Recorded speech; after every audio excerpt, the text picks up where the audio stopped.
দেখুন, একদিন এক তরুণী হঠাৎই ডাস্টবিনের ভেতর থেকে অদ্ভুত শব্দ শুনতে পেলেন। কৌতূহল নিয়ে ঢাকনা খুলতেই তিনি অবাক হয়ে গেলেন। ভেতরে লুকিয়ে আছে বিড়ালের মতো দেখতে একটি ছোট্ট প্রাণীর বাচ্চা। কেন বা কিভাবে সে সেখানে এসেছে তা কেউ জানত না, কিন্তু অসহায় অবস্থায় দেখে তরুণীটি তাকে বাড়িতে নিয়ে যাওয়ার সিদ্ধান্ত নিলেন। ছোট্ট প্রাণীটির শরীর খুবই নোংরা ও দুর্গন্ধে ভরা ছিল, তাই বাড়িতে এনে প্রথমেই তাকে ভালো করে গোসল করিয়ে পরিষ্কার করে দিলেন। গোসলের পর তার মিষ্টি চেহারা দেখে তরুণীর মন একেবারে গলে গেল। তিনি দ্রুত দুধ এনে তাকে খেতে দিলেন। শুরুর দিকে তরুণীটি ভাবতেন এটি হয়তো একটি সাধারণ বিড়াল ছানা, তাই বাড়ির অন্য পোষা প্রাণীদের মতোই তাকে লালন পালন করতে লাগলেন। কিন্তু বাড়ির কুকুরটি যেন শুরু থেকেই বুঝতে পারছিল এই নতুন অতিথি একটু আলাদা।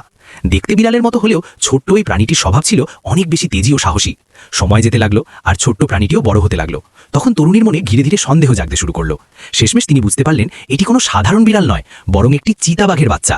তবে সৌভাগ্যবশত তার স্বভাব ছিল খুবই শান্ত ও কোমল। সে কখনোই পরিবারের কারো প্রতি আক্রমণাত্মক আচরণ করেনি। তার দৌড়ানোর গতি ছিল অবিশ্বাস্য। কয়েক কদম দৌড়ালেই বাড়ির কুকুরকে অনেক পেছনে ফেলে দিতে পারত। কিন্তু আরও অবাক করা ঘটনা ঘটল পরে। একদিন তরুণী তাকে নিয়ে চিড়িয়াখানায় তার নিজের প্রজাতির অন্য চিতাবাঘ দেখাতে গিয়েছিলেন। এর কিছুদিন পরই সেই চিতাবাঘটি কয়েকটি বাচ্চার জন্ম দিল। এতে পুরো বাড়িটাই যেন তাদের খেলাধুলার মাঠে পরিণত হলো। তবুও তরুণী এই অদ্ভুত কিন্তু সুন্দর সম্পর্কটিকে খুব যত্ন করে আগলে রাখলেন। তিনি এখনও তাদের আদর করে কোলে নেন, ঠিক যেন পরিবারেরই একজন সদস্য। এই গল্পটি মনে করিয়ে দেয় কখনো কখনো একটি ছোট্ট দয়া থেকেই শুরু হয় জীবনের সবচেয়ে আশ্চর্য বন্ধন।